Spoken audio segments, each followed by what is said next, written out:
বিরাট বড় খবর, কেন্দ্র সরকারের নতুন আইন চালু হলো উত্তরাখণ্ডে ইউনিফর্ম সিভিল কোড প্রযোজ্য হলো।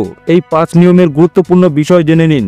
এর সাথেই এটি ইউসিসি প্রয়োগকারী প্রথম রাজ্যে পরিণত হবে। সমান নাগরিক সংহিতা সমস্ত নাগরিকদের জন্য একই। বিবাহ, তালাক, সম্পত্তি, উত্তরাধিকার এবং দত্তক নেওয়ার আইন স্বরূপরেখা তৈরি করবে। বিবাহ, তালাক, সম্পত্তি, উত্তরাধিকার এবং দত্তক নেওয়ার আইন স্বরূপরেখা তৈরি করবে। উত্তরাখণ্ডে প্রযোজ্য ইউসিসির 5টি গুরুত্বপূর্ণ বিষয়। প্রথমটি হলো পিতামাতার সম্পত্তিতে ছেলে মেয়ের সমান অধিকার। ইউসিসিতে পিতামাতার সম্পত্তিতে ছেলে এবং মেয়ে উভয়ের জন্য সমান অধিকার দেওয়া হয়েছে, তারা যে কোনো ধর্ম বা বর্গেরই হোক। দ্বিতীয় হচ্ছে বহু বিবাহ নিষিদ্ধ, রেজিস্ট্রেশন বাধ্যতামূলক। বহু বিবাহ নিষিদ্ধ করা হয়েছে। একটি বিবাহকে আইনি স্বীকৃতি দেওয়া হবে। পুরুষদের জন্য বিবাহের ন্যূনতম বয়স 21 বছর এবং মহিলাদের জন্য 18 বছর। বিবাহ ধর্মীয় রীতিনীতি অনুযায়ী করা যাবে। বিবাহের রেজিস্ট্রেশন করা বাধ্যতামূলক। 3 নম্বর হলো বৈধ এবং অবৈধ সন্তানদের মধ্যে পার্থক্য নেই।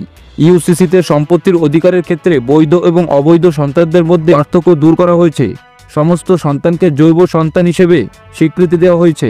4 নম্বর হলো দত্তক নেওয়া এবং জৈব সন্তানদের অধিকার সমান।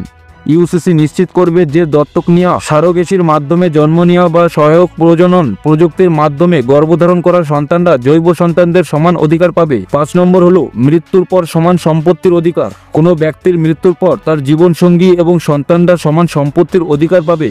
মৃত ব্যক্তির পিতামাতাকেও সমান অধিকার দেওয়া হবে। ইউসিসি প্রযোজ্য হওয়ার পর কি পরিবর্তন হবে? লিভ ইন সম্পর্কে থাকলে রেজিস্ট্রেশন বাধ্যতামূলক। বয়স 21 বছরের কম হলে পিতামাতার সম্মতিতেই লিভ ইন সম্পর্কে থাকতে পারবেন। লিভ ইন সম্পর্কে ঘোষণা না করলে বা ভুল তথ্য দিলে 3 মাসের জেল, 25,000 টাকা জরিমানা বা উভয় দণ্ড হতে পারে। রেজিস্ট্রেশনে 1 মাসের বেশি দেরি হলে 3 মাসের জেল বা 10,000 টাকা জরিমানা বা উভয় দণ্ড হতে পারে। বহু বিবাহ, বাল্য বিবাহ এবং 3 তালাক সম্পূর্ণ নিষিদ্ধ। তালাকের জন্য একই প্রক্রিয়া থাকবে। ইউসিসি তপশিলি উপজাতিদের ক্ষেত্রে প্রযোজ্য হবে না। লিভ ইন সম্পর্ক থেকে জন্ম নেওয়া সন্তানদের দম্পতির বৈধ সন্তান হিসেবে স্বীকৃতি দেওয়া হবে। তাদের সম্পত্তিতে সমান অধিকার থাকবে। এদিকে পশ্চিমবঙ্গের মুখ্যমন্ত্রী দুর্দান্ত আপডেট দিলেন। আজই সিদ্ধান্ত, কেন্দ্রের সমান একই পে কমিশন হতে পারে বাংলায়। ডিএ নিয়ে দুর্দান্ত আপডেট। একের পর এক ভালো খবর রাজ্যের সরকারি কর্মীদের জন্য। কেন্দ্রের মতোই একই পে কমিশন হতে পারে বাংলায়। এই দুর্দান্ত সিদ্ধান্ত হয়ে যেতে পারে আজই। বেতন কমিশনের ভবিষ্যৎ কি হবে সেটার একটা ধারণা অর্থাৎ সোমবারেই পাওয়া যেতে পারে।